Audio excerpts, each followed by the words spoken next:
Liquid drop model, BSc third year में जो physics चलती है न्यूक्लियस फिजिक्स, उसका बहुत ही महत्वपूर्ण टॉपिक है द्रव बूंद मॉडल। इसे हिंदी में कहा जाता है द्रव बूंद मॉडल। तो देखिए ये होता क्या है, इसमें क्या किया गया था कि जो जॉर्ज गामो नाम के एक वैज्ञानिक थे, उन्होंने नाभिक को एक बूंद माना था, नाभिक को एक बूंद माना, और उसमें नाभिक की जो, क्योंकि नाभिक भी एक बूंद की तरह ही होता है, तो ये मैंने इस प्रकार से एक बूंद का भी ये लिया है पीडीएफ, तो एक बूंद की तरफ माना और बताया कि जिस प्रकार से बूंद में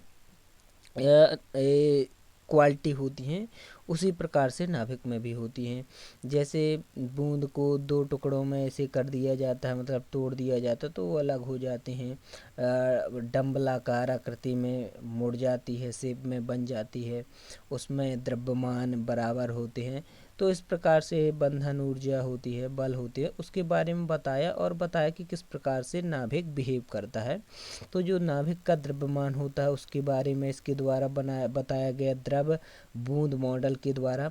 हालांकि जॉर्ज गामो ने इसका आविष्कार किया था, बताया था, लेकिन नील्स बोर ने इसको आगे बढ़ाया था, नील्स बोर के द्वारा इसे आगे बढ़ाया गया था। और इसने ये नाभिकी द्रव्यमान के बारे में बताया, बंधन ऊर्जा के बारे में बताता है, और नाभिकी बलों के बारे में बताता है। ये द्रव बूंद मॉडल, इसका यूज और कहाँ किया जाता है, नाभिक की जो विखंडन है ना, नाभिकी विखंडन में इसका बहुत ही ज़्यादा यूज किया जाता है द्रव बूंद मॉडल का।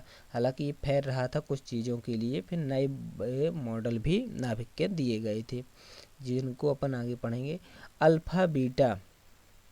अल्फा बीटा गामा के उत्सर्जन की भविष्यवाणी कर देता है ये द्रव बूंद मॉडल के द्वारा। अल्फा बीटा गामा जो के हैं उत्सर्जन की वो हो जाती है।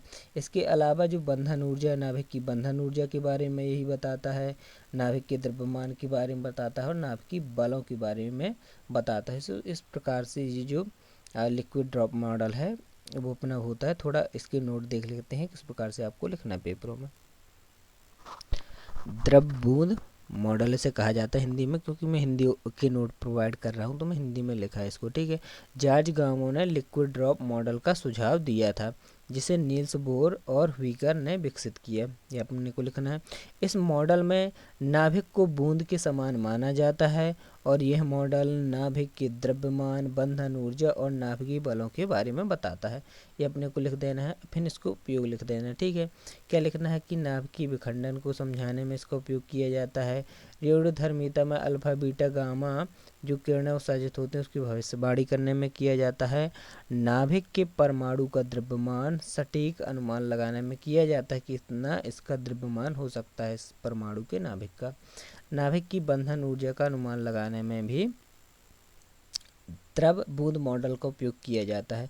अब जब इसकी कुछ कमी रही, क्यों मतलब कुछ चीज़ों में नहीं लग रहा था, तो फिर आया सेल मॉडल आया। कई मॉडल इसके लिए प्रस्तुत किए गए थे, जिसमें से सेल मॉडल एक बहुत ही महत्वपूर्ण भूमिका निभाई इनके नाभिक के बारे में समझाने के लिए। अपन न्यूक्लियस फिजिक्स पढ़ रहे हैं इसलिए पूरा अपने को नाभिक के बारे में पढ़ना है।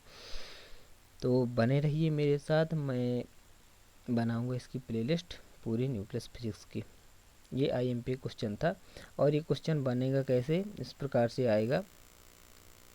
नाभिक में द्रव मॉडल को क्या है समझाओ, इसको उपयोग लिखो 5 नंबर में।